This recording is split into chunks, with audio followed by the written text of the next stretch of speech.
Good afternoon, everyone. Thank you very much.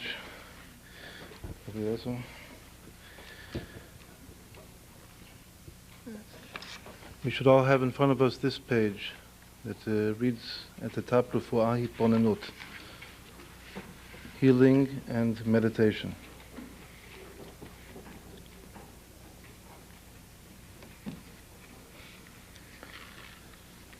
Right, in this diagram, which will be the base, the anchor of our study right now this afternoon.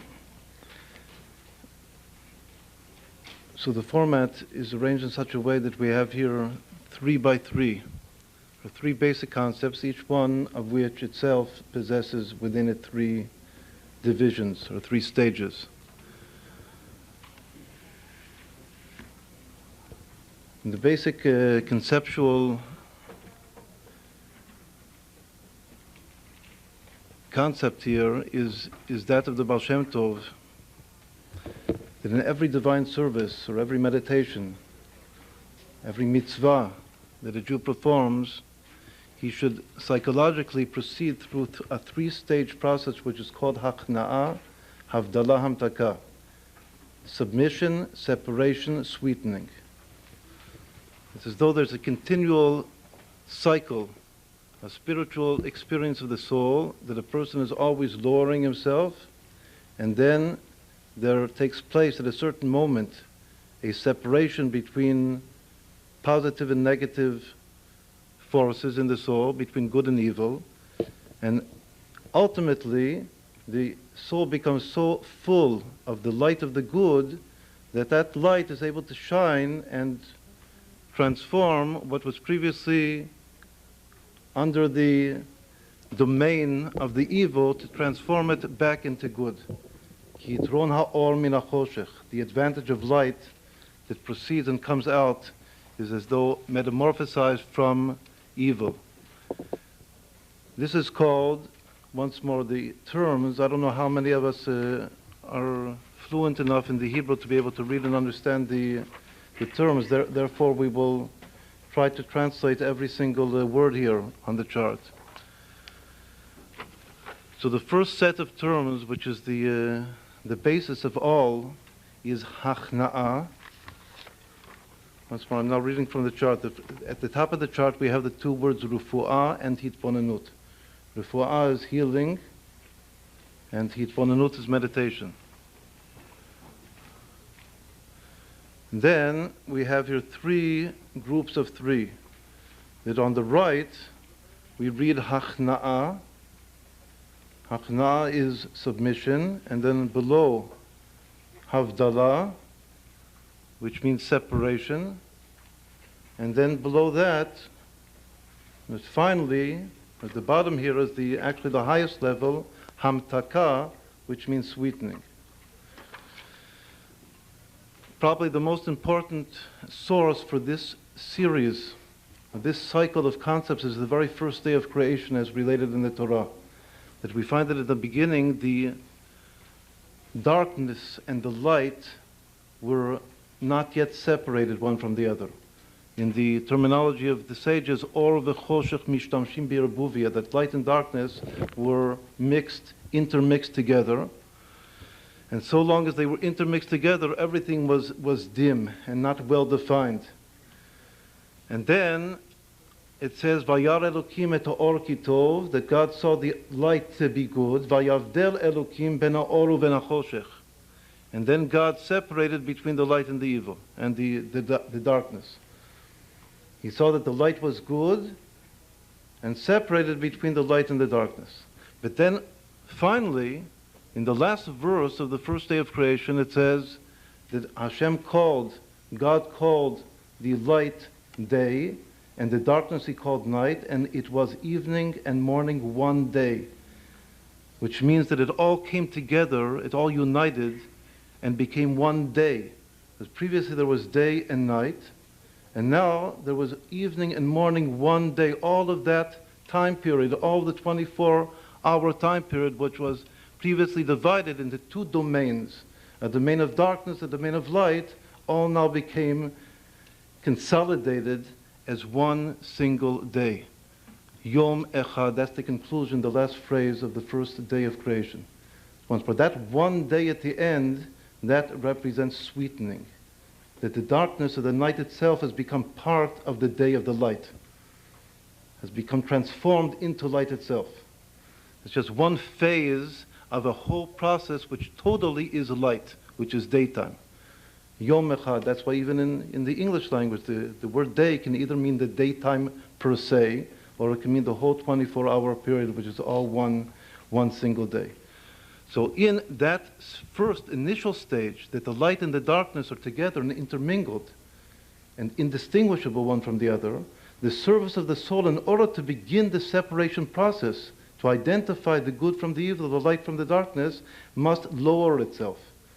Once more, submission is necessary. Submission, which is the lowering of the ego, or the putting down of self, is the first most necessary thing in order to begin to identify what is here the light and what is the darkness. Because to be intermingled means that you don't even know which is which. As the prophet Isaiah says, that you think that the light is dark and you think that the dark is light. You're even mistaken as to the basic identification of what is light, what is good, and what is evil. You taste the bitter sweet and the sweet bitter. He says when a person is ill, we're talking here about healing.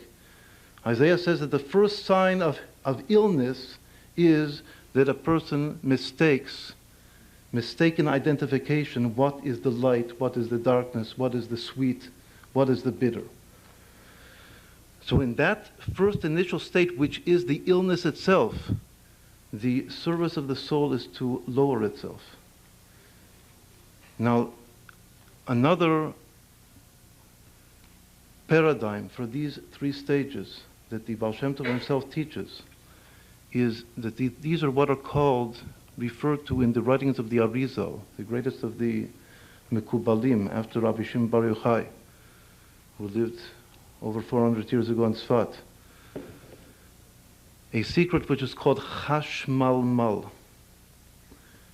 The most mysterious concept and word that appears in the first chapter of Ezekiel, which is called Maasei Merkava, the workings of the chariots, which are the deepest secrets of the Torah. Whereas the first chapter of creation is called Maasei Breshit. But even deeper than that is the first chapter in the book of Ezekiel, which describes the divine chariot, that we'll speak more about in the continuation. Maasei Merkava. In that account of the chariot, there is one word which appears only in that context in the whole Bible, never appears again, which is the key mystery of the whole account. And that word is chashmal, the word which is nowadays in modern Hebrew used for electricity. Chashmal. But the sages already teach that this word is a compound. It has two elements to it, two sides to it, chash and mal, which means silence and speech. Silence and speech are like concealment and revelation. There's two opposites. It means that in one word, there is a paradox of two opposite states of being, which are contained simultaneously in one word, chash, mal. Now the Arizal, and especially the Baal Shem Tov, teaches that whenever there's a paradox, whereas the essence of the mysteries of the Torah are always based upon paradoxes. The difference between the revealed part of the legalistic part of the Torah and the Kabbalah, the deep dimension of the Torah, is that depth, the secret, is always because there is an inherent paradox in a certain situation. And to be able to see and come to grips with that paradox, to live, to experience the paradox in the soul, that is the learning and the living in accordance with the Kabbalah and Chassidut.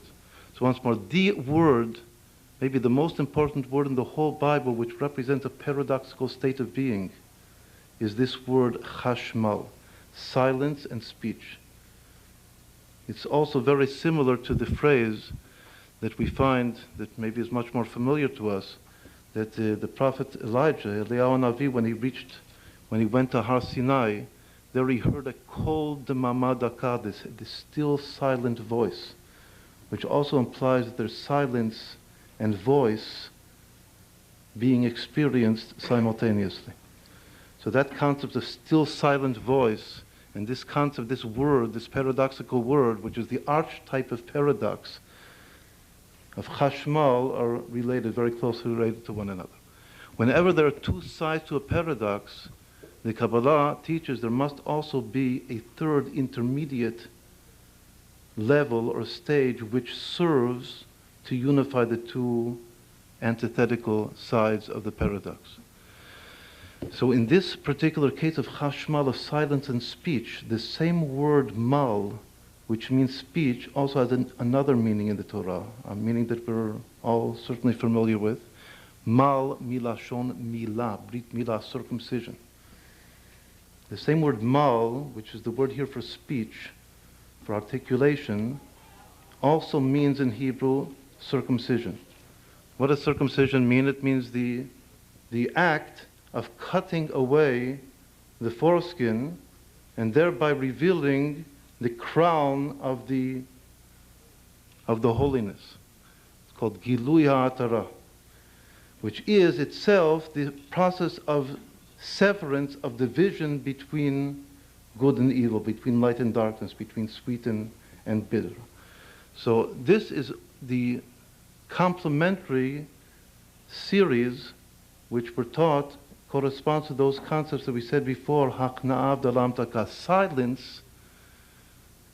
The concept of silence and the soul being still and silent, which is a meditative state, as we'll explain now. That silence is the stage, corresponds to the stage of submission. The ability to speak, and that actually light emanates from the mouth, ptach picha v'ya'iru dvarecha. When a person is able to speak properly, according to the Torah, it's as though light comes from the mouth. How do we find this? We see this also in the creation itself, that God is the first words that we find. God himself, the Creator, speaking, Ar yihi or, vayihi or, let there be light, and there was light. Meaning that the very first thing that came out of God's mouth was also light. Let there be light. And that light itself ultimately is so powerful that it sweetens the darkness. It will eventually be able to sweeten the darkness. So once more, speech represents the power, ultimately the power of the soul to sweeten. It's as if a person has a worry, an anxiety. Da'aga belev ish yisichena, v'davar tov yisamchena. You tell your problem to a physician or to an advisor, a counselor, and the good words that you hear in response sweeten your anxiety. Meaning that speech, proper speech, has itself the power to sweeten, which means to heal the anxiety of the soul. Da'aga belev ish yesichena v'davar tov yesamchena is the verse in Proverbs. So once more, silence corresponds to submission, speech corresponds to sweetening, and the intermediate level of mal, which is circumcision, that corresponds to separation.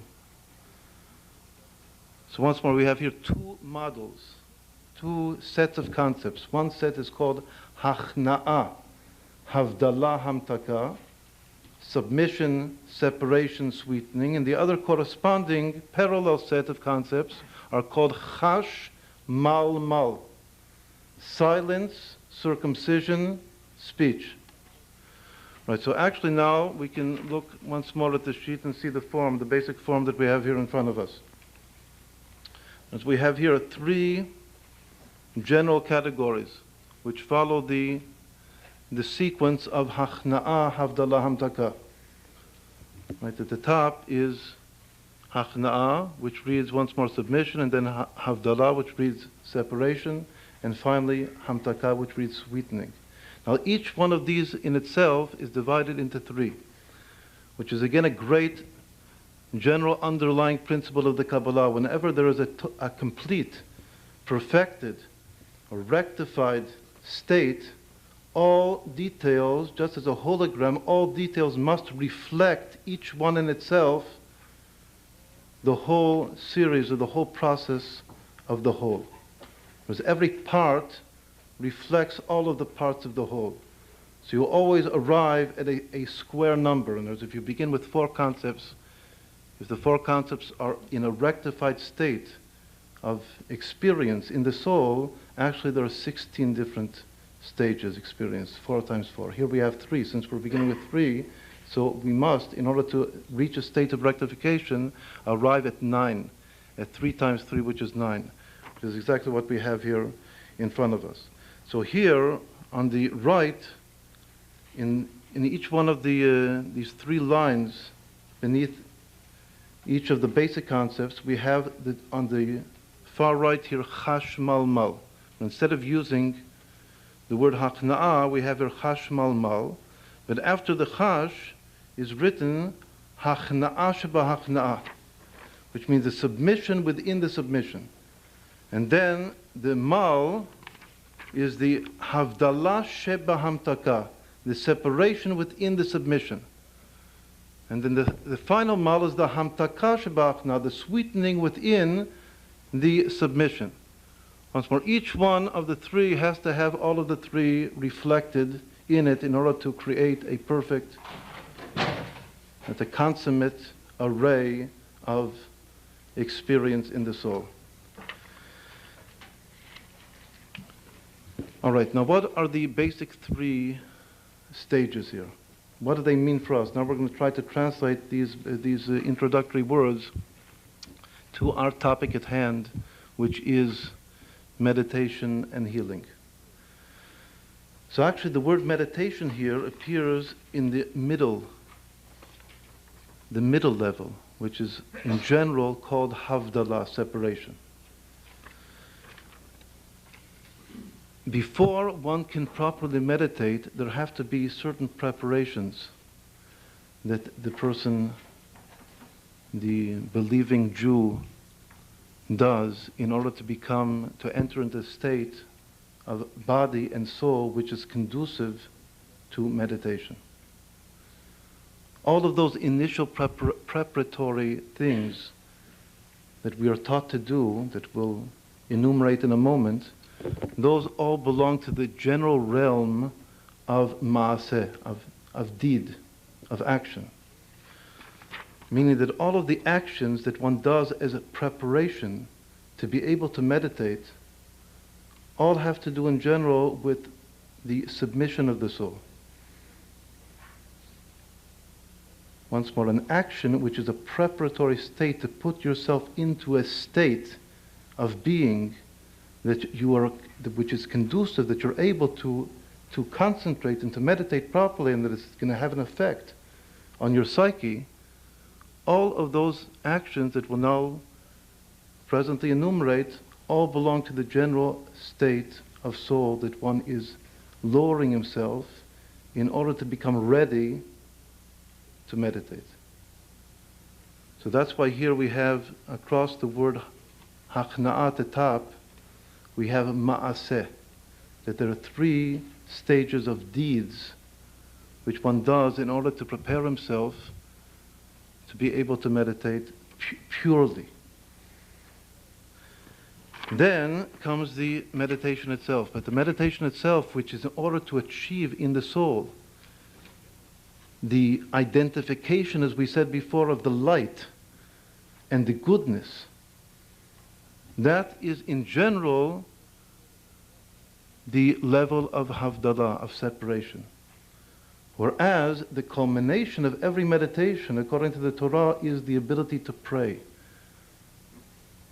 Once more, in general, meditation in our Jewish tradition itself is a second preparatory state before one actually turns to God and faces God and stands in the presence of God and verbally expresses his prayer to God.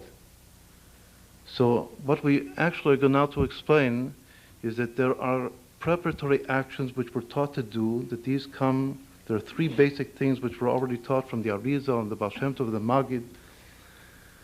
And then there is the meditation itself. And then finally the word Once more, we said before that the sweetening is the power of the word. But the word of the prayer possesses its potency, its power, completely only after one has meditated, and the meditation itself comes after one has prepared himself properly, has done those 3 acts which are necessary to enter into a state which is worthy of coming to a potent meditation. All right, so what are the three actions or deeds? This appears once more several times, both in the writings of the Arizal and the Hasidus. Even before the Arizal, maybe many of us have heard of the great early Mekubal by the name of Abulafia, Rabbi Avraham Abulafia, in the 13th century. So he, at great length, describes the active preparatory things that a person should do in order to enter into a state which is conducive to meditate. And he talks about purifying oneself and dressing in white and going outside of the city and having some little room to enter into a state of solitude, which is called hitbodedut. And at great length, even describes vis-a-vis in relation to himself, his own personal experiences that he had. But he's very, very strong about having to make the proper preparations. In the later teachings of the Arizal and Hasidut, the 3 basic preparations are these that are listed here in front of us, which are Tevilah b'mikveh tahara, which means dipping oneself, entering into a mikveh, in order to purify the body. And once more, these are active deeds which correspond to the soul's lowering itself, or being mevatel itself. Bitul means nullifying its ego, as we'll try to explain a little bit. First is the tevilah. That is what's written here. I'm now reading the first line in the middle. The first line reads, Tevilah b'mikveh tahara. The dipping into the mikveh of purity, to the holy, pure waters of the mikveh. What does that do to the soul? It says that the word tevilah itself, the dipping into the mikveh, is a permutation of the letters bitul, habitul. The Baal Shem Tov says that before a person goes to the mikveh, he has to think that there is a certain element of his being which is called a kli cheres. It's like a piece of pottery, of earthenware. And earthenware does not become pure upon being immersed into the waters of the mikveh. The only thing you can do with earthenware that has become impure is to break it. So he actually says that that level, or that dimension of the soul, which is like the kli cheres, the earthenware, which is the external level of the soul, even before a person actually is like walking down, this is what you're thinking, even before you're walking down the stairs into the water, to immerse oneself into the pure waters, a person has to break in himself, that's called the leiv nishbar, the broken heart, which is actually the true kli, the true complete vessel to receive the blessings of Hashem. The famous expression, "En kli shalem kelev nishbar." There is no more complete vessel than a broken heart. Since the whole topic that we're discussing today is one of healing, the relation between healing and meditation. Healing means that a person recognizes, and as a person searches for healing, it means because he recognizes that more or less, to a certain extent, he's ill. Something's wrong.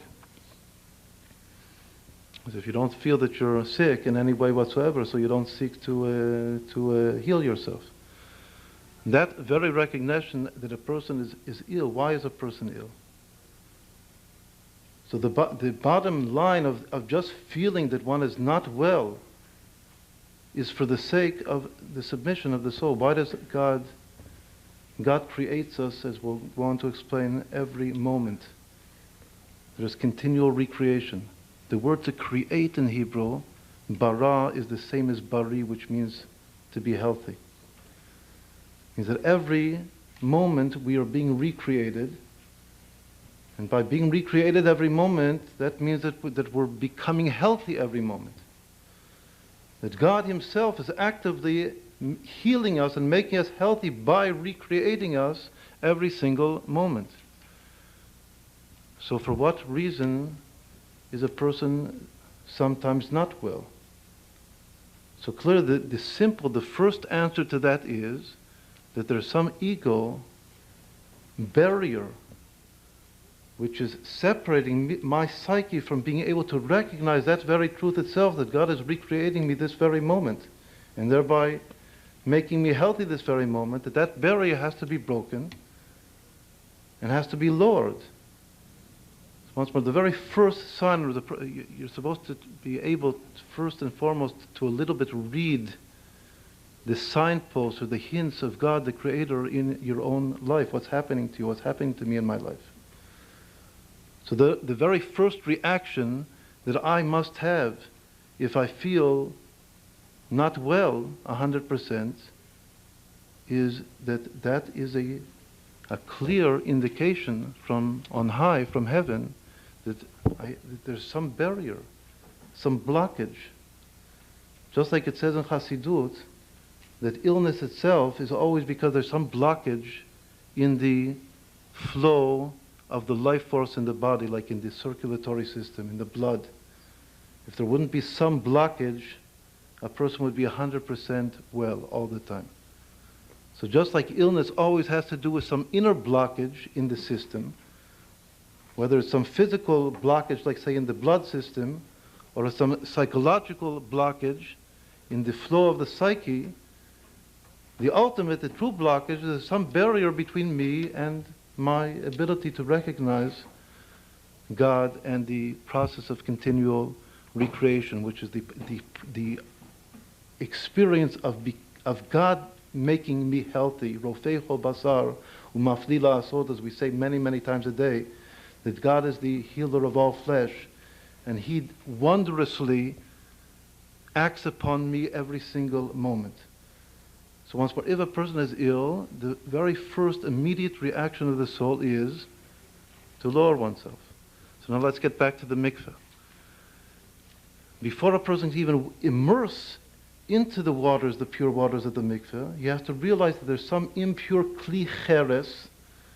That's what the Baal Shem Tov says. Some earthenware, the most external part of his body and psyche, that has to be broken. But that breaking itself produces a kli shalem. There's no more complete vessel than a broken heart. And with that broken heart, he immerses into the waters of the mikveh. And in the waters themselves of the mikveh, he enters into a true state of bitul amiti. And this is the reason that, once more, it says that the word tevilah, to immerse in the waters, is a permutation of the word bitul, which is a general state of being null and experience that I am nothing in the presence of God. And even more so, it says that in the waters of the mikveh one feels as though he's returned to the womb. The waters of the mikveh are like the Mei Shapir, the waters that surround the fetus in the womb, in the uterus. So that also, the state of the fetus in the womb itself, is one of no self-consciousness. Just entering into a general state of bitul klali, that there is no individual self-consciousness. Right, this is, once more, this is an action that one does. When one now comes out of the mikveh,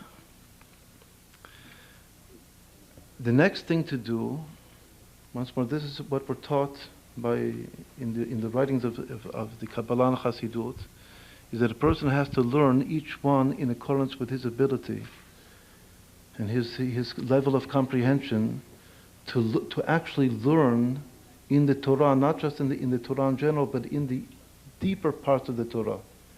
In the Kabbalah or Hasidut, what is called Pnimiut Torah, the soul of the Torah, to learn something. Once more, Kol Chada v'Chada lefum shiura delei, to learn something in the Nishmeta D'Oraita, the soul of the Torah. Now what does that do?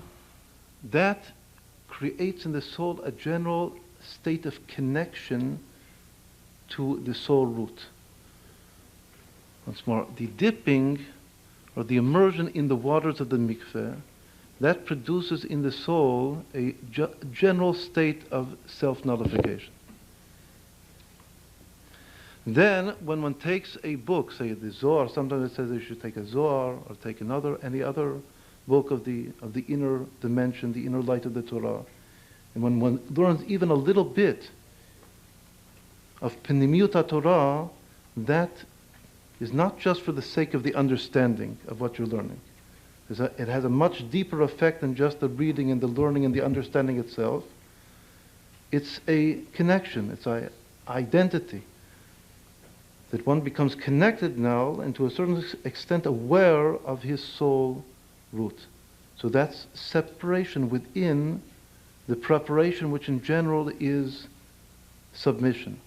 Once more, the submission of the submission is the general state of self-nullification that should happen if a person is first broken his heart, even before he walks down the stairs into the water, and then enters into the water of the mikveh.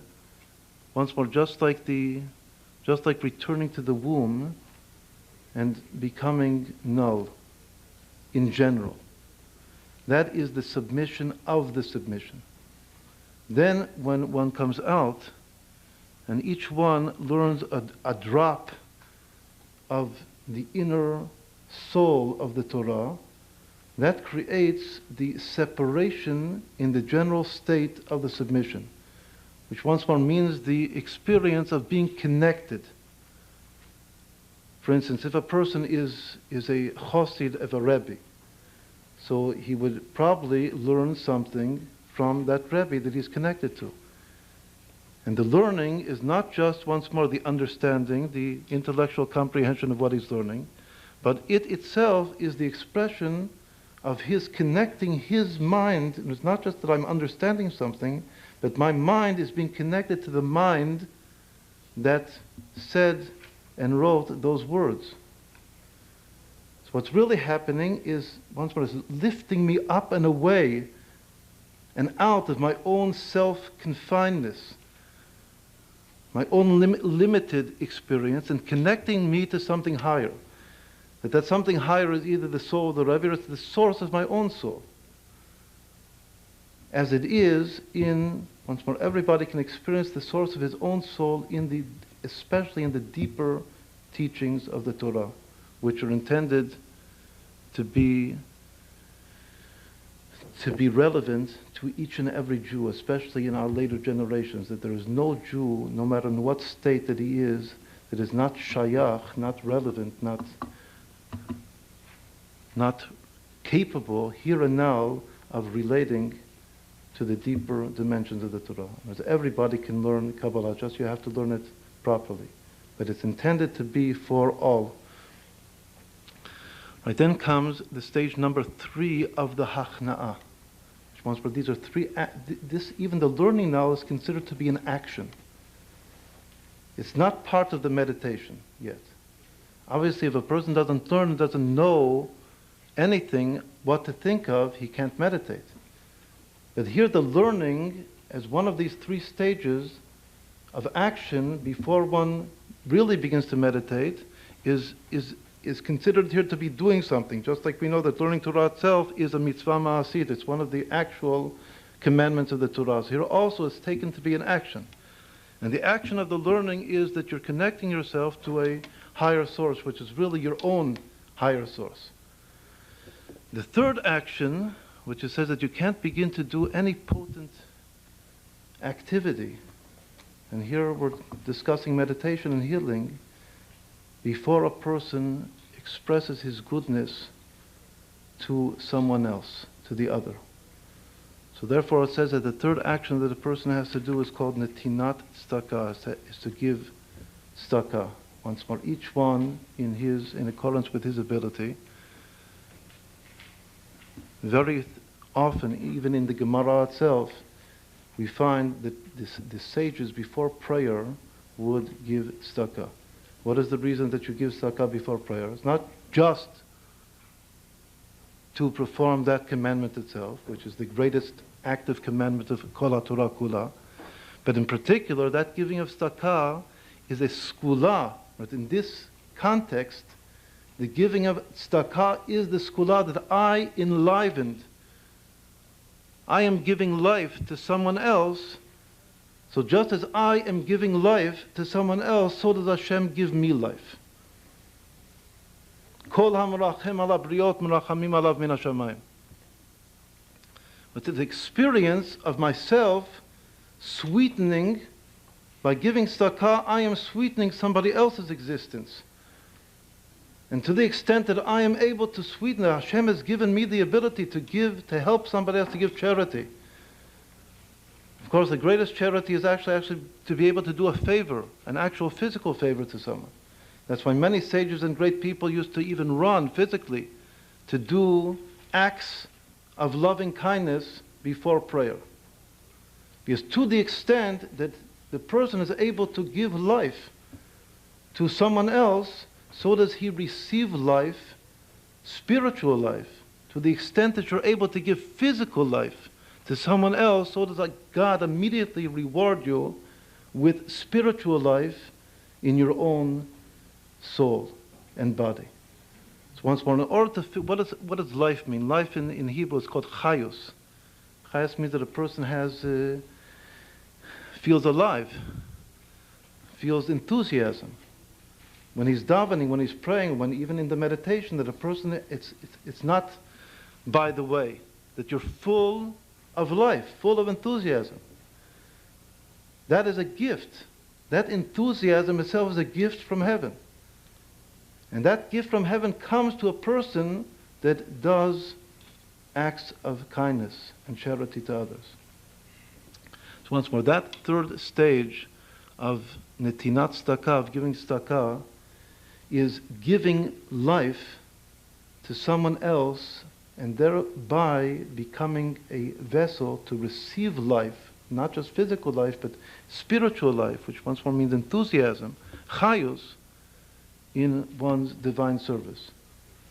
So that is called the hamtaka of the hakna'ah, or the mal, milashon milul, the speech of the silence. Once more, the hamtaka, the sweetening of the submission, is identical with the speech entailed within the silence itself. All right, so these were three preparatory stages.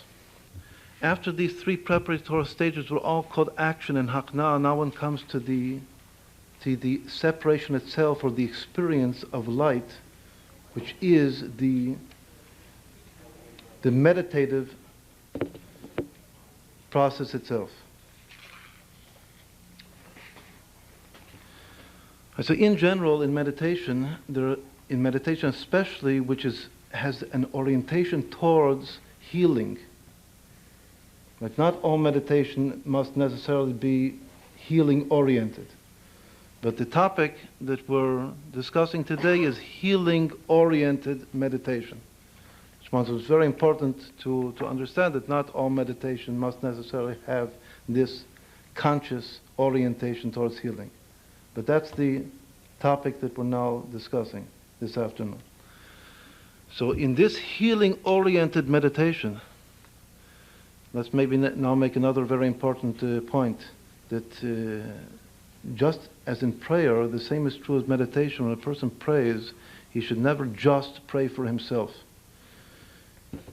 But even if a person actually has an ailment or some other problem, but any physical or spiritual problem that a person has and that he prays, there are two basic thoughts that a person has to have. The first thought is what we said before, that any problem is, first of all, because there's some blockage or barrier between myself and my Creator, and that barrier has to be taken down. And that's basically through the submission of the soul. The second thing is, there's also a general principle that any problem that I have is a divine hint to me that my soul is capable of praying for this problem to be solved, not just for myself, but for the whole Jewish people, or for the whole world. To try to understand that my problem is a symptom of some much greater problem that exists throughout the world, especially throughout our Jewish world, but the whole universe, the whole world at large as well, and that Hashem has actually, God has actually given me this problem just in order to recognize that this is a symptom of something much more general, and He wants me, and I would only be aroused to pray because I have, unfortunately, this symptom, but He wants me, by possessing this symptom, to recognize that this is a general problem and to pray for everyone. And when I am able to actually see that this is a general problem and pray for the Klal, for Klal Yisrael, that is the most sure way also to heal myself. But obviously the prayer has to be 100% sincere, that it's not just for myself, it's just understanding that my problem is a symptom of everyone, of a much greater general problem. Not just of the Jewish people, but even more generally the concept of the Shekhinah, that the divine presence of God, Kivyachol, itself is in exile and is suffering together with the Jewish people. V'chol tzaratam lo tzar. So ultimately my prayers are for the sake of God's own divine presence. So the same is true of hitbonenut, that if we're talking here about healing-oriented meditation, it's once more very important that the meditation is not just to heal myself, that I was given this problem in order to meditate and try to understand that this once more reflects some general problem that has to be healed. And it maybe through the help of my own meditation, it will be to a certain extent healed. And then when I go on after the meditation to pray, once more I have to pray for the klal, not just for my own individual self. All right, now in meditation, this healing-oriented meditation, there are three stages, once more, which correspond to the hachna'ah and the havdalah and the hamtaka within the havdalah. Now I'm reading these three.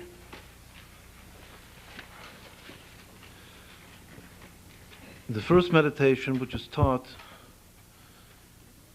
throughout the classic works of Chassidut and Kabbalah, is simply to meditate on the infinity of God versus the finitude and the nothingness of man, are called the Shiflut HaAdam v'Romemut Kel. How exalted and infinite is God the Creator, and how small and nothing am I, man. My body and my problems. How little. What does this serve to do? It serves to a tremendously great extent, serve first of all to even diminish my own problem. Because even I myself, the first meditation is that I myself am a little nothing versus the universe, versus the creator of the universe. So once more, the first general meditation is obviously thought-based. There has to be thought to meditation. The Jewish meditation is never meant to be something which is not based upon thought. The first thought is a general thought, which was once more called the shifluta adam, the lowliness or nothingness of man, in face of the exaltedness, this is the expression, Romamutkel, the exaltedness and infinity of God.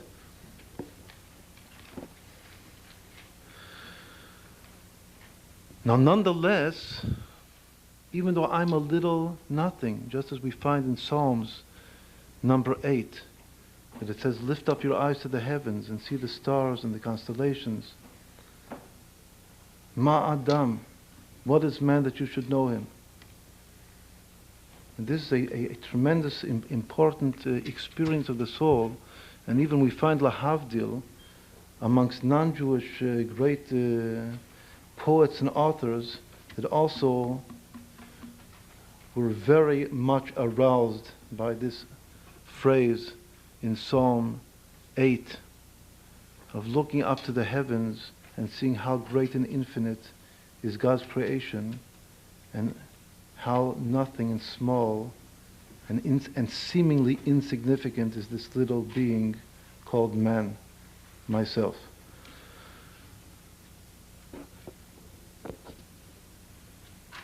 What does that produce in the soul? But besides this, the very pshat, this literal experience of the universe being infinite and the creator of the universe being the infinite of the infinite, and man being a little nothing. What it actually produces in the Jewish soul is faith and trust. Because even though I'm nothing, I'm very, very small and God is very, very big, but He is not removed from me and from us. As other peoples, lahavdil, of the earth, may think that because God, the Creator, is infinite and man is insignificant and nothing, so there's no relation whatsoever between the two. That He has removed Himself, Azav Hashem et haaretz. He's left the earth because it's too small for Him. It's too insignificant for Him. The Jewish soul reacts to this experience the very opposite. That how small I am and how great He is, how much more is the wonder that He looks over me with His providence and takes care of the very most minute detail of my day-to-day existence in life. And the more one thinks of this, of how insignificant I am and how great He is, the Creator, one comes to deeper and deeper faith and bitachon, trust, faith and trust in the Creator. This is what happens to the Jewish soul. And this is always the first stage of meditation. So here, that's what we have written here. That the meditation itself is on shifluta adam v'romamut kel. And what it augments in the soul is emunan bitachon. Now this is called the hachna'ah of the Havdalah. Because in general, the meditation itself is a submissive meditation. That man is not small and nothing, and God is great. So this is the submission within the general process of meditation, which is in our three-stage general array here, the level of Havdalah, of separation. It's the Hachna'ah Sheba Havdalah, the Chash, the silence, once more, looking up at the heavens, and seeing the stars. And Ma Adam, what is this little man that you should know him? That is the silence. When one sees infinity and how little and small I am, one can just remain silent. It's the silence of the meditation. But in that silence itself, one comes to great faith and trust in the Creator. Once more, this is what happens to the Jewish soul, because one is aware that the greater God is and the smaller I am, the more wondrous is the fact that nonetheless He is always looking over me to the very minutest detail of my day-to-day life. All right, the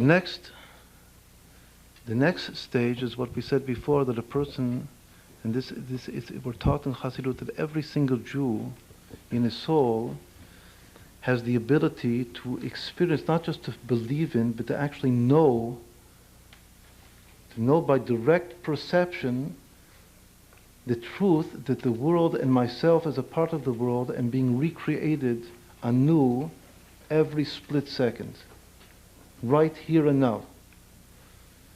And this is the ultimate flow of health, as we said before, that Bri'ah, creation, means health, Briut. Once more, a person is able, should be able to either close his eyes or open his eyes and actually experience some type of an in and out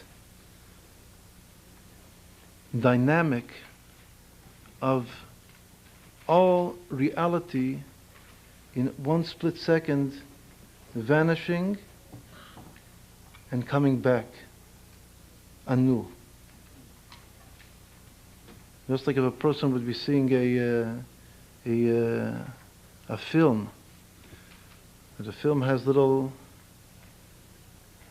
pieces of pictures, but since the pictures are flowing at a very fast speed, faster than the normal eye can catch, so one sees a continuum, one sees what appears to be a continuum of an ongoing process, some story happening.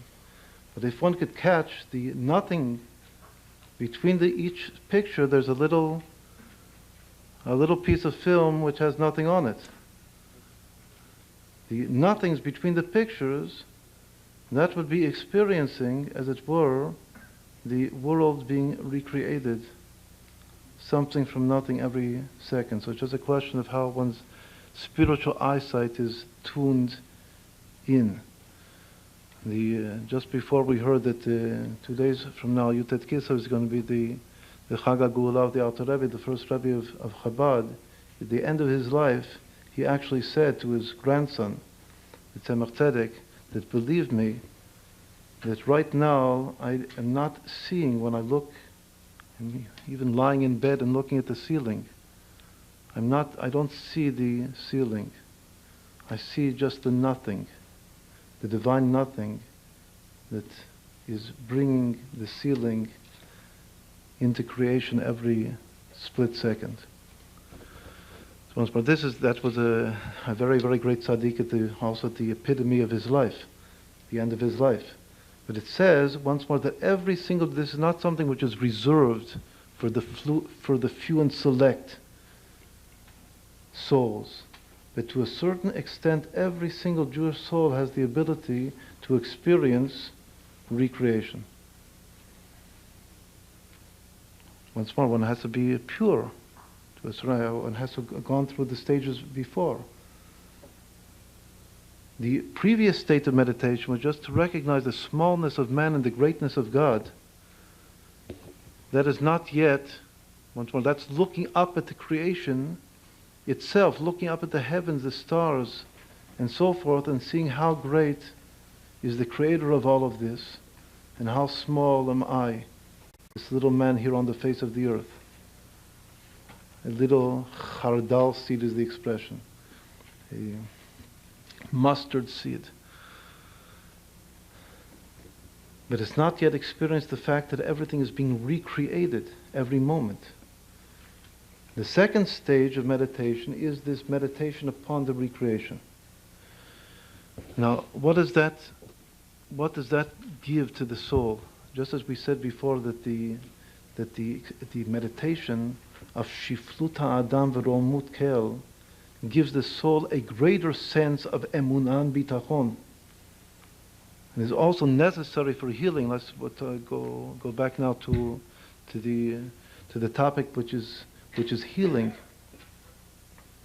The most important thing to be healed is that a person that believes in God and has trust in God, that he will be healed. Tracht gut wird sein gut. Because if a person wants to be healed through meditation, you have to believe in God the healer. And he has to, what's called nowadays, have positive thinking. The whole concept of positive thinking is actually a famous expression of the Tzemach Tzedek, the third Rabbi of Chabad, Tracht gut wird sein gut, that maybe many of us have heard this expression. Think good, it will be good. So that very ability to think positively and think good and to be able to a certain extent to visualize oneself as well and sound and healthy,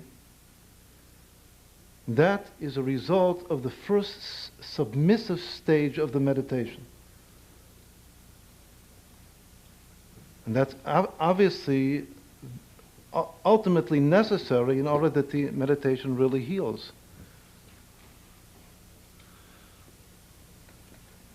Now what comes after that?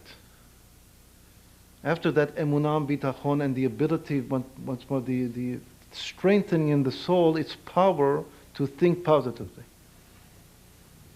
which is itself because of the fact of how small is man and how great is God.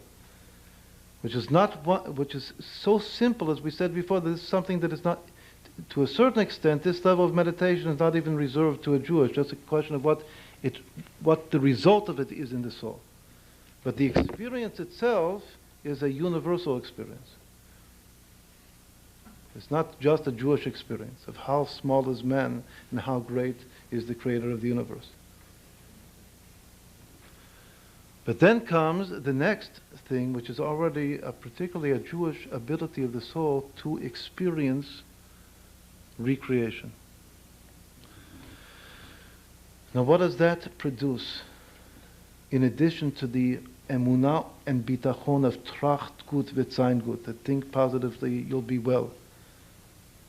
See yourself well and think that you'll be well, because not just see yourself well. Again, what is the difference between Jewish positive thinking and, say, lahavdil? This whole level here is havdalah, which is like the term lahavdil. The difference between Jewish positive thinking, this concept of positive thinking, and, say, non-Jewish positive thinking. So basically, non-Jewish positive thinking would just be visualize yourself as being well and sound, and that will make an effect on the soul. You will be well and sound. If it's Jewish, it has to be connected to God. It's not just that I see myself strong, and I'll be strong. Just the opposite. It begins here from seeing oneself insignificantly small and nothing, and God infinitely great and exalted. But that gives a sense of trust that this great God is looking after me, and that trust is the basis of the positive thinking. The thinkers for sure God will heal me and make me well and sound. I'm 100% sure that God is on my side and is looking after me and will heal me. That's Jewish positive thinking. And that will help. That's necessary. That's stage number one.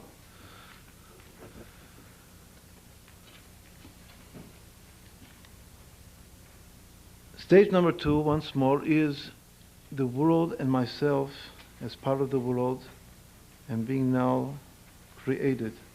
I mean, to a certain extent, what does continual recreation imply? It implies that I am not totally under the influence of the past. Momentary recreation means that every second is a new beginning, a hatchala chadasha.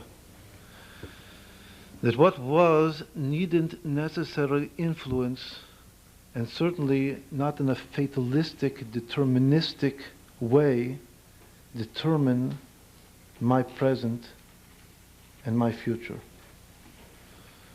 But that every second is a new beginning. Because God is creating me anew. And as we said before, when a child is created, is born, he's born in general, he's intended any new creation is meant to be 100% well.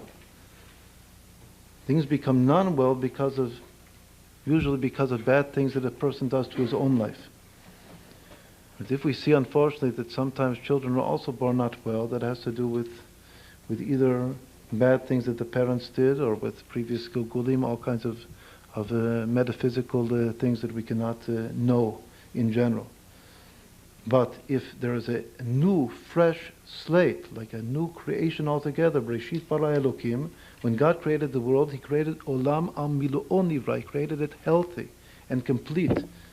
Before the primordial sin of man, everything was 100% well and sound. Vayar Elokim et kol asher asa v'hinei tov mo'od. Hashem saw everything that He had now just created, and it was all very good, 100% good. So once more, if I don't enter into the picture and do something wrong, then the creation coming from God is certainly 100% well, and it's beginning over again. I'm getting a new chance, a new beginning every single second. In Sefer Yetzirah, we're taught that the world has 3 dimensions, not what we call the 3 dimensions, but all of our 3 physical dimensions are just one dimension of Sefer Yetzirah, called the spatial dimension of reality. Then there is the temporal, the time dimension, which is called Shana, and the third is the soul dimension. But the soul dimension is the coordinate whose 2 infinite points are Omek Tov and Omek Ra, the depth of good and the depth of evil. The time coordinate, its 2 infinite points are Omek Reshit and Omek Acharit, the depth of the beginning and the depth of the end. And then there are 3 spatial coordinates, which are all under the category which is called Olam. With the 4 directions, or the 4 infinite points of the 2 coordinates. And then there's a 3rd coordinate which is up and down that has Omek Rum and Omek Tachat as its 2 infinite points. The depth of on high and the depth of below. The 3 concepts are called Olam Shana Nefesh. The spatial coordinates are called Olam, the universe, the world. The time coordinate is called Shana, the year. Because the time coordinate also appears as a cycle, an annual cycle. It's called the year. And the spiritual coordinate of reality is Nefesh, the soul. In the Zohar we find a very basic statement which reads, Let atar panui minei. There is no place vacant of Him. It means that God's presence is omnipresent in every single point of reality. Now, as taught in Chassidut, every single point of reality means in all of these 3 dimensions of Olam Shana Nefesh, of space, time, and soul. Continuous recreation, that meditation upon continuous recreation, produces in the soul the ability to recognize that truth of let atar panui minei, that there is no space, no point, not just of space, of physical space, no point of all of these 3 coordinates, these 3 dimensions of reality of Olam Shana Nefesh, which is vacant of the very being of Hashem's omnipresence.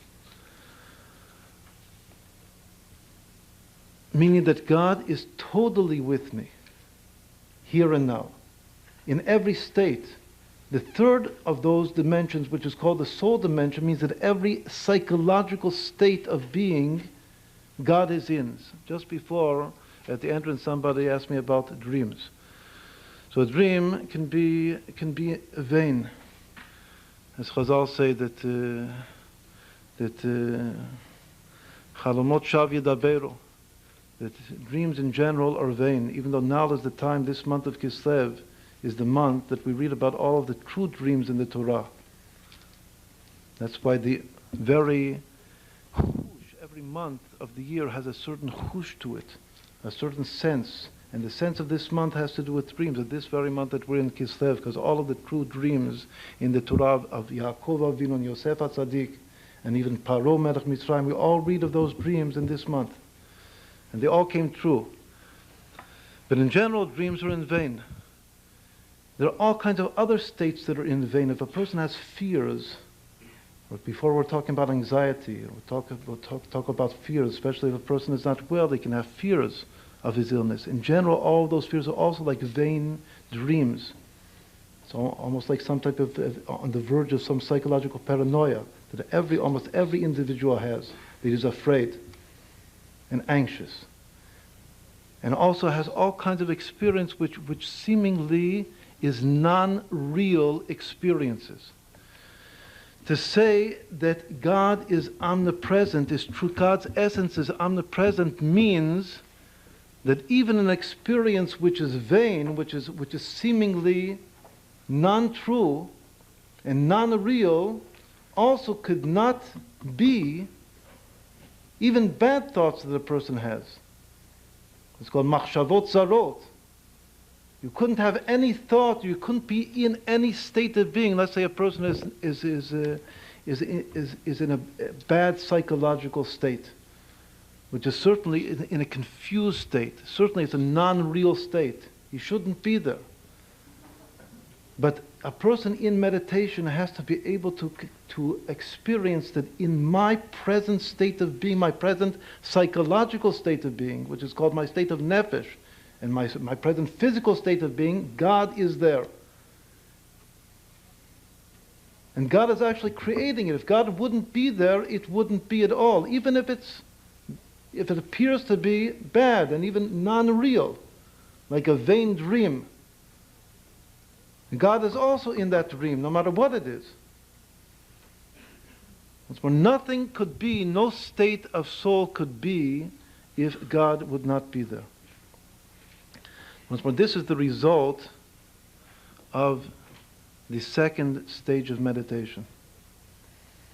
That due to the fact that everything is being recreated every single split second, that means that God is omnipresent and God is good, and He's omnipresent in every single dimension of reality, whether it's the physical, spatial reality or the temporal reality of time or the psychological reality of the soul. Every different psychological place that a person is in is called an atar. But you're in a certain place. Where are you? Like after Adam sinned, God approached him and he said, Ayeka, where are you? He didn't mean physically, where are you? He meant spirit. Where have you fallen to? What state of being are you in? Where have you come to? Ayeka. So it means that every place, even if a person himself has sinned and fallen into a certain non-real state of being, that is called a place. You're in a certain place. And the Zohar says once more, let atar panui minei. There's no place that is vacant of Him. So once more, to be healed, you have to know that va'atzia sho'ol hineka, that even if a person has fallen into the pit, even into the grave, the sho'ol, tachtit, hineka, here you are, here is God. That is stage number 2 of meditation. Let atar panui minei, which derives from the ability to experience continual recreation. And once more, continual recreation implies as well every moment anew. The negation of any deterministic mode of thought. Right now, this second stage we call Havdalah Sheba Havdalah. This is the essence of separating oneself from the mundane mentality that a person has towards the world and towards reality. The true separation, becoming separate from the false attitude towards reality, is when one becomes aware of the fact that the past does not determine the present, but that God is recreating every second the whole world, and especially myself. Now, the third stage, which is called the Hamtaka Sheba Havdalah, the sweetening, this is really the thing that maybe many of the people wanted to hear about the most, which is now the ability to bring down that light of God, which is omnipresent, and to relate it in particular to the malfunctionings, which are the illnesses of my body, in order to heal them. It's just like as a laser ray of light, to now be able to take this light and direct it at the particular problems that I am suffering, or that the Jewish people are suffering, or that the world is suffering. And by shining that light directly at these problems, at each problem individually, one is able to sweeten and to heal the ailment.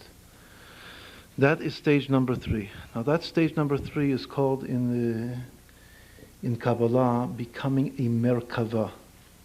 The term that we mentioned before, the chariot of Yechezkel.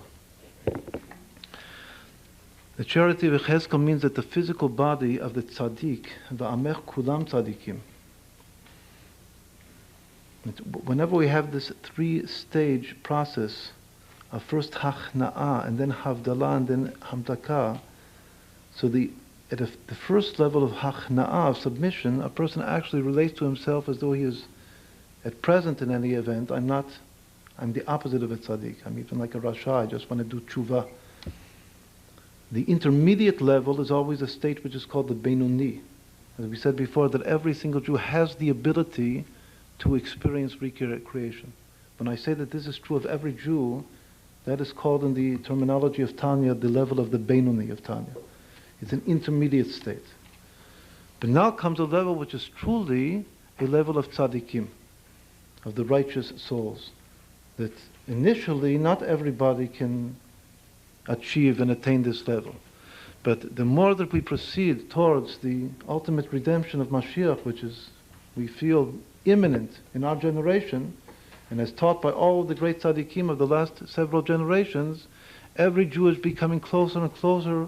Also, every single Jew, even though on the surface he might appear to be very, very far away and removed from a tzaddik, but the potential that every soul has to be a tzaddik is becoming closer and closer to the reality. And it's very, very easy, if one just desires, in truth, to attain levels which in previous generations were reserved for the few and select, for the tzaddikim.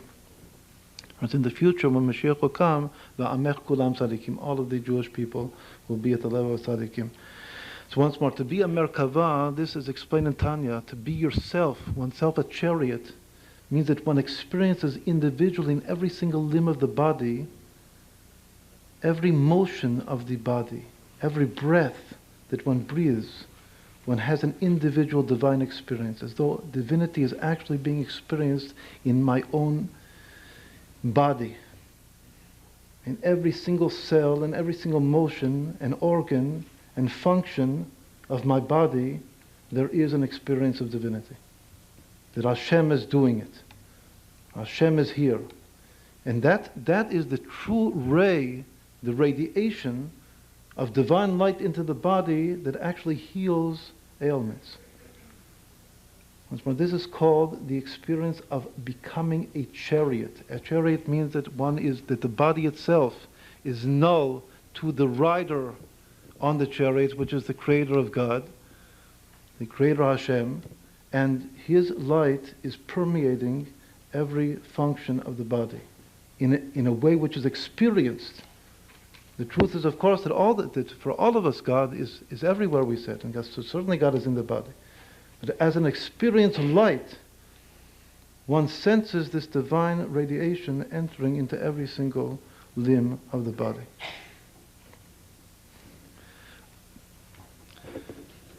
In many Sidurim,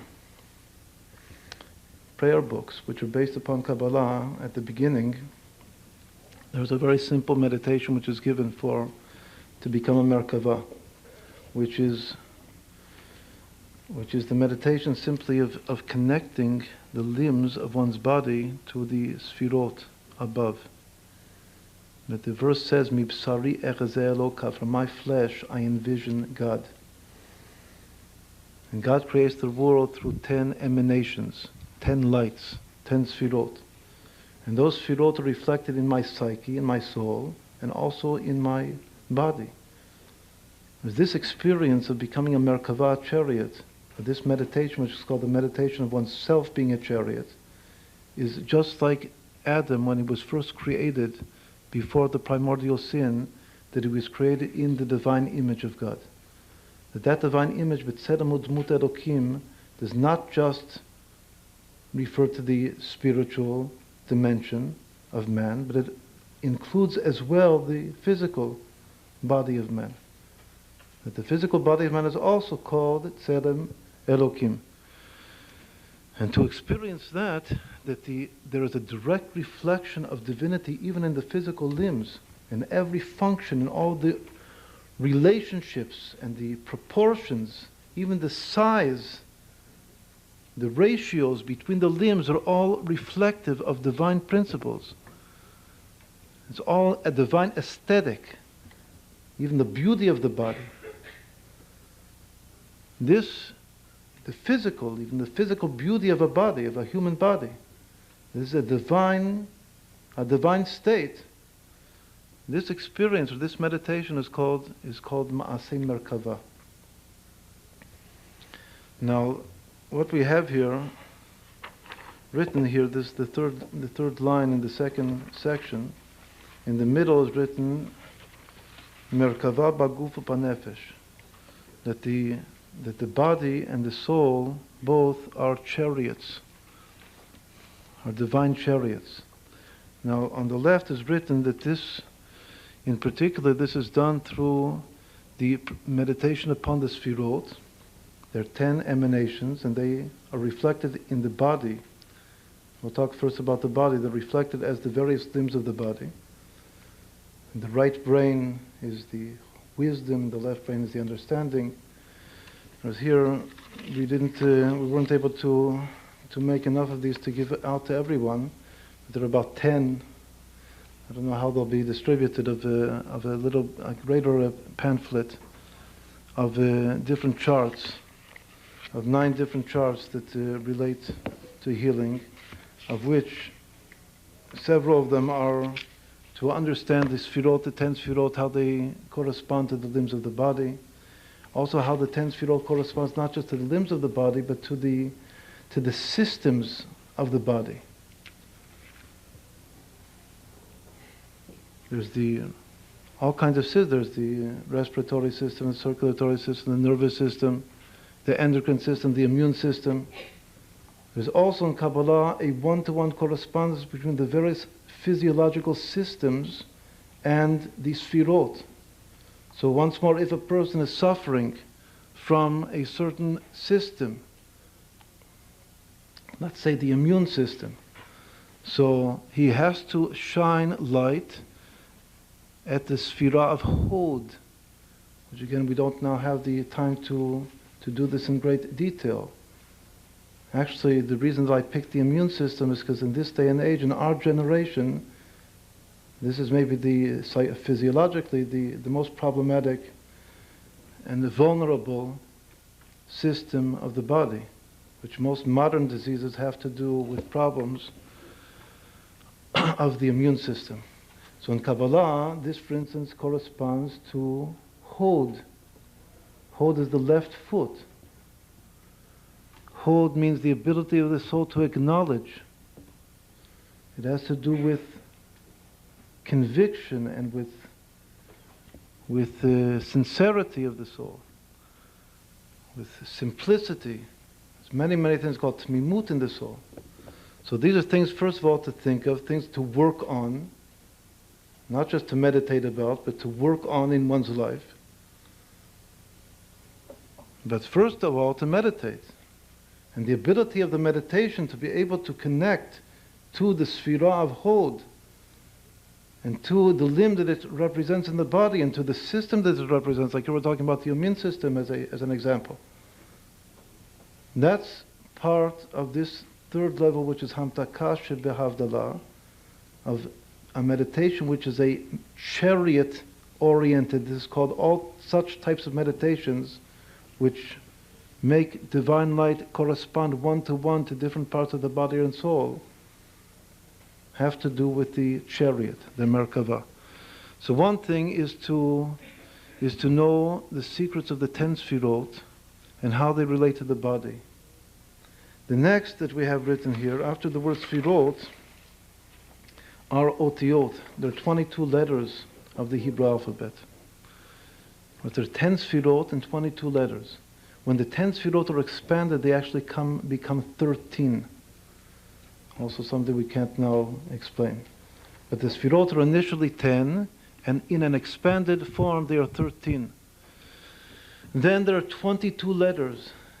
For the 22 letters also, we have here in this, one of the pages in this little booklet are how the 22 letters correspond one-to-one to the limbs of the body. The way Sefer Yetzirah enumerates and divides the letters of the alphabet into 3 categories of 3, 7, and 12. The 3 are general categories called the chest and the head and the abdomen. And then the 7 have to do with the 7 portals of the face. And the 12 have to do with 12 limbs of the body. Inner limbs, inner organs, most of them. So this is another important thing. This also has to do with breathing process in Kabbalah, as taught in the early Kabbalah. Again, something I can't get into, but in breathing, in meditation, which involves breathing techniques, one, as it were, breathes letters from the air, from the atmosphere. Let's say I breathe, let's take the first letter of the alphabet, the Aleph. One actually breathes it into the soul or into the body and refines it, just like you take a precious stone out of the ground and you have to polish it and refine it. There are unrefined letters in the air, in the atmosphere. And the breathing process is a process of breathing them in, and then like hewing the stone from the ground, from the earth, and then it goes through a refining process in the mind, and then is directed to a specific organ of the body. That is called the meditation upon the 22 letters of the alphabet. That's called Otiot, the next word here. Then there is a third meditation, which is maybe the deepest, which has to do with the 15 contact points that go down the central line of the spine, so to speak, of the body.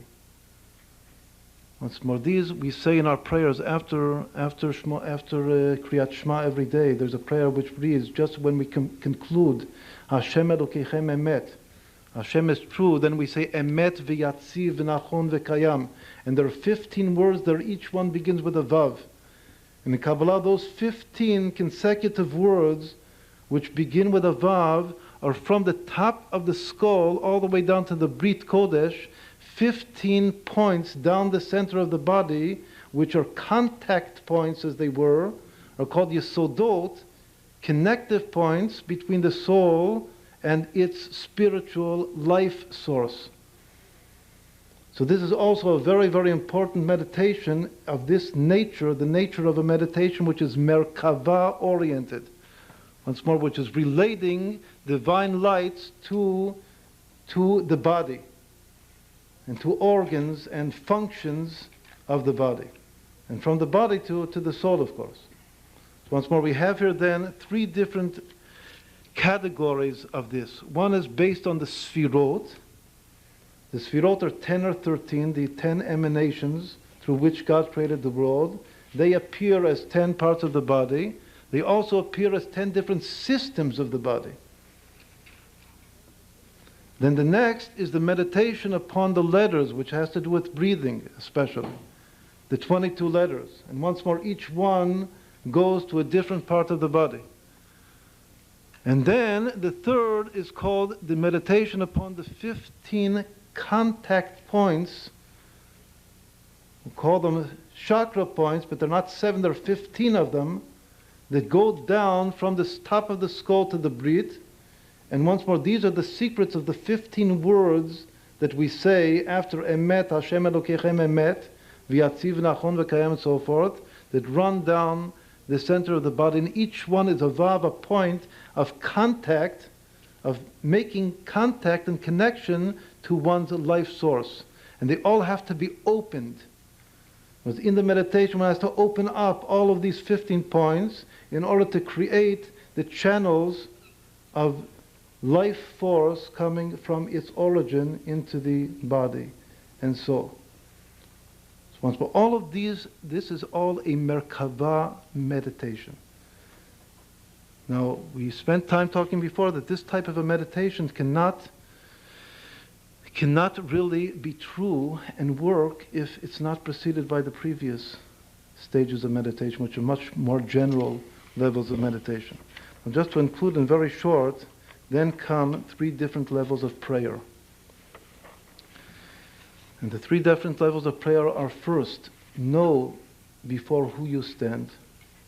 That in prayer, a person has to stand like a slave in front of the king. It means to actually be standing in the presence, face to face to God. That's the first level of prayer. Then there are individual kavanot, intentions of every single word and verse that we say in our prayers. When one learns Kabbalah, each word and each phrase has its kavanah to it. The pnimiyut of each kavanah is that I am praying to God's essence, and even though there are individual meanings which have to do with the sfirot and the flow of energy down from God into the world, that my prayer is directed to His absolute essence. It's called a lav velo lemidotav. This is the consciousness that I have to have when thinking of what the words mean. Once more, I'm saying words. The words have meaning. They have literate meaning, literal meaning, and they have Kabbalistic, deep meaning, secrets. But beyond all of the meaning that the words have, and obviously the meaning is important, that's what I'm praying for. I'm praying for what I'm saying. But I have to experience that the prayer is being directed at the very, very essence of God. That's called elav velo lemidotav. And all of the actual meanings of the words and the requests that I'm praying for are all the channels of the flow descending from God into reality. That my upward thrust, once more, the prayer, first I have to be standing as a slave before the king in total nullification. Then I shoot, the idiom, the metaphor is I shoot arrows. The prayers are like shooting arrows. And the arrows are directed at God's essence. Then what happens, if it hits, if God makes it hit, then it produces a downward flow of energy. And that downward flow of energy is coming through the meanings of the words. Which actually means that the meaning of what I'm saying is just the channels of the downward flow.